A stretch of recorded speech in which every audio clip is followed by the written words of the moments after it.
Welcome to my channel. Bhagyalakshmi ಸೋಮವಾರದ ಸಂಚಿಕೆಯಲ್ಲಿ ಏನಾಗ್ತಿದೆ ಅಂತ ನೋಡ್ಕೊಂಬರೋಣ ಬನ್ನಿ. ರೆಸಾರ್ಟಲ್ಲಿ ತನ್ವಿ ಬರ್ಡೇ ಸೆಲೆಬ್ರೇಟ್ ಆಗ್ತಿರುತ್ತೆ. ಇಲ್ಲಿ ತನ್ವಿ ಅವ್ರ ಅಪ್ಪನ ಜೊತೆ ತಾಂಡವ ಅವ್ರ ಜೊತೆ ಇರೋದನ್ನು ನೋಡಿ ಭಾಗ್ಯ ಅವ್ರಿಗೆ ತುಂಬಾ ಬೇಜಾರಾಗ್ತಿರುತ್ತೆ. ನನ್ನ ಮಗಳಿಗೆ ನನ್ನ ಮೇಲೆ ನಂಬಿಕೆ ಇಲ್ಲ, ಅದಕ್ಕೆ ನಾನು ಬರ್ತಡೇ ಮಾಡಲ್ಲ ಅಂದ್ಕೊಂಡು ಅವಳು ಅವ್ರ ಅಪ್ಪನ ಜೊತೆ ಬಂದಿದ್ದಾಳೆ ಅಂತ ಅಲ್ಲಿ ತನ್ವಿಗೆ ಕೇಕ್ ಕೊಟ್ಬಿಟ್ಟು ಜೋಗರ್ ವೇಷ ಹಾಕ್ಕೊಂಡು ಕೇಕ್ ಕೊಟ್ಬಿಟ್ಟು ಅಲ್ಲಿಂದ ಹೋಗ್ತಿರ್ತಾರೆ. ನಿಂತ್ಕೊಳ್ಳಿ, ಎಲ್ಲಿಗೆ ಹೋಗ್ತಿದ್ದೀರಾ? ನಿಮ್ಮನ್ನು ಕರೆಸಿರೋದು ಮಕ್ಕಳ ಜೊತೆ ಡ್ಯಾನ್ಸ್ ಮಾಡಿ ಎಂಟರ್ಟೈನ್ ಮಾಡಿ ಅಂತ. ಮೊದಲು ಡ್ಯಾನ್ಸ್ ಮಾಡಿ, ಮೊದಲು ನಿಮ್ಮ ಕೆಲಸ ಮಾಡಿ ಅಂತ ಹೇಳ್ತಾರೆ.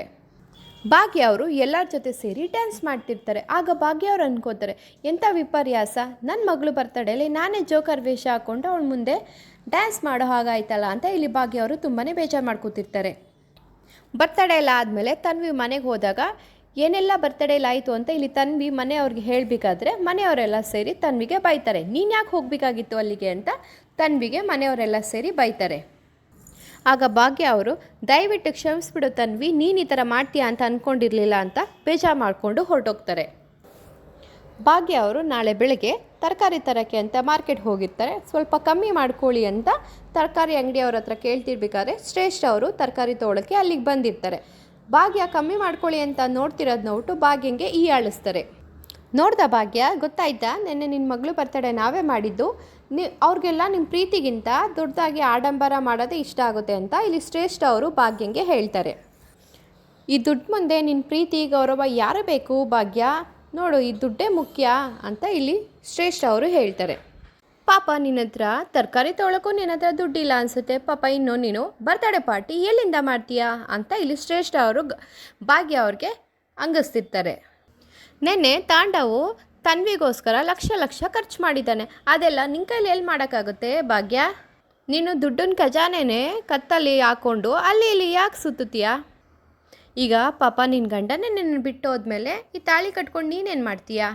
ಅದಕ್ಕಿನ್ನೇನು ಬೆಲೆ, ಕಿತ್ತಾಕ್ಬಿಡು ಅಂತ ಹೇಳಿ ಶ್ರೇಷ್ಠ ಅವರು ನಗ್ತಿರ್ತಾರೆ.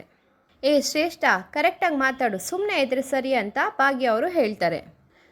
ಭಾಗ್ಯ, ಇವಾಗ ನೀನು ಕೋಪ ಮಾಡಿಕೊಂಡ್ರು ಅಷ್ಟೇ, ಹತ್ರೂ ಅಷ್ಟೇ, ಈಗ ಗಂಡನೇ ಇಲ್ಲ ಅಂದರೆ ಏನು ಮಾಡ್ತೀಯಾ ಅಂತ ಇಲ್ಲಿ ಶ್ರೇಷ್ಠ ಅವರು ಕೇಳ್ತಾರೆ.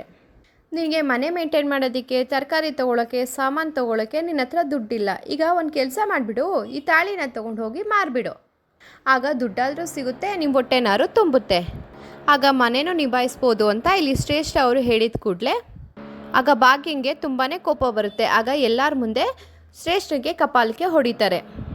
ಎಷ್ಟೇ ಕೊಬ್ಬು ನಿನಗೆ ನಾನು ತಾಳಿ ಮೇಲೆ ಕೈ ಹಾಕೋಕ್ಕೆ, ಅಲ್ಲ ನೀನು ಬೇರೆಯವ್ರ ಗಂಟನ ನೀನು ಕಿತ್ಕೋತಿರೋದು, ಎಷ್ಟು ಕೋಪ ಇರಬೇಕು ನಿನಗೆ ಅಂತ ಇಲ್ಲಿ ಭಾಗ್ಯ ಅವರು ಕೋಪ ಮಾಡಿಕೊಂಡು ಬೈತಾರೆ. ಏನು ತಾಳಿ ಅಂದರೆ ಏನು ಅಂದ್ಕೊಂಡಿದ್ದೆ, ಬೇಕಾದಾಗ ಹಾಕೊಳ್ಳೋಕ್ಕೆ, ಬೇಡದೇ ಇದಕ್ಕೆ ಕಿತ್ತಾಕೋಕ್ಕೆ, ಅದು ಏನು ಅಂದ್ಕೊಂಡಿದ್ದೆ, ನಿಮ್ಮಂಥವ್ರಿಗೆಲ್ಲ ಅದ್ರ ಬೆಲೆ ಗೊತ್ತಿಲ್ಲ ಬಿಡು ಅಂತ ಇಲ್ಲಿ ಶ್ರೇಷ್ಠನಿಗೆ ಹೇಳ್ತಾರೆ. ಯಾಕೆಂದರೆ ನೀವೆಲ್ಲ ಬೇರೆಯವ್ರ ಗಂಟನ ಕಿತ್ಕೊಳ್ಳೋರಲ್ವಾ, ಅದಕ್ಕೆ. ನಮ್ಮಂಥವ್ರಿಗೆ ಆ ಥರ ಅಲ್ಲ, ಅದೇ ಜೀವ ಅದೇ ಸರ್ವಸ್ವ ಅಂತ ನಾವು ಬದುಕ್ತಿರ್ತೀವಿ. ಆ ತಾಳಿ ಸ್ವಲ್ಪ ಕಿತ್ತೋದ್ರೂ ಗಂಡಂಗೆ ಏನಾದ್ರು ಅಪಾಯ ಆಗುತ್ತೆ ಅಂತ ನಾವು ಅನ್ಕೋತೀವಿ, ಅದನ್ನು ದೇವರು ಅಂತ ಪೂಜಿಸ್ತೀವಿ. ನಿನ್ನಂಥವಳು ಹೋಗಿ ತಾಳಿ ಬಗ್ಗೆ ಮಾತಾಡ್ತಿದ್ಯಲ್ಲೇ, ನಿಂಗೇನು ಗೊತ್ತೇ ಬೆಲೆ ಅಂತ ಕೋಪ ಮಾಡಿಕೊಂಡು ಹೊಡೆದಾಗ ಶ್ರೇಷ್ಠಂಗೆ ತುಂಬಾ ಕೋಪ ಬರುತ್ತೆ. ಆಗ ಶ್ರೇಷ್ಠ ಅವ್ರು ಹೇಳ್ತಾರೆ, ಹೋಗಿ ಆ ತಾಳಿನ ನಾನು ತಾಂಡವ ಹತ್ರ ಕಟ್ಟಿಸ್ಕೋತೀನಿ ಅಂತ ಹೇಳ್ತಾರೆ. ಆಗ ನಾನು ಇದೇ ಮಾತು ನಿಂಗೆ ಹೇಳ್ತೀನಿ, ಆಗ ನಿಮ್ಮ ತಾಳಿಗೆ ಯಾವುದು ಬೆಲೆ ಇರಲ್ಲ ಅಂತ ಶ್ರೇಷ್ಠ ಅವರು ಭಾಗ್ಯಂಗೆ ಹೇಳ್ತಾರೆ. ಆಗ ಚಾಲೆಂಜ್ ಮಾಡ್ತಾಳೆ. ಆಗ ಭಾಗ್ಯ ಅವ್ರಿಗೆ ತುಂಬಾ ಬೇಜಾರಾಗುತ್ತೆ. ಇಲ್ಲಿಗೆ ಇವತ್ತಿನ ಸಂಚಿಕೆ ಮುಕ್ತಾಯವಾಗಿದೆ. ನಿಮಗೆ ಈ ವಿಡಿಯೋ ಇಷ್ಟ ಆದರೆ ಲೈಕ್ ಮಾಡಿ ಮತ್ತು ಶೇರ್ ಮಾಡಿ. ನೀವು ಇನ್ನೂ ನನ್ನ ಚಾನಲ್ ಸಬ್ಸ್ಕ್ರೈಬ್ ಆಗಿಲ್ಲ ಅಂದರೆ ಸಬ್ಸ್ಕ್ರೈಬ್ ಆಗಿ. ಧನ್ಯವಾದಗಳು.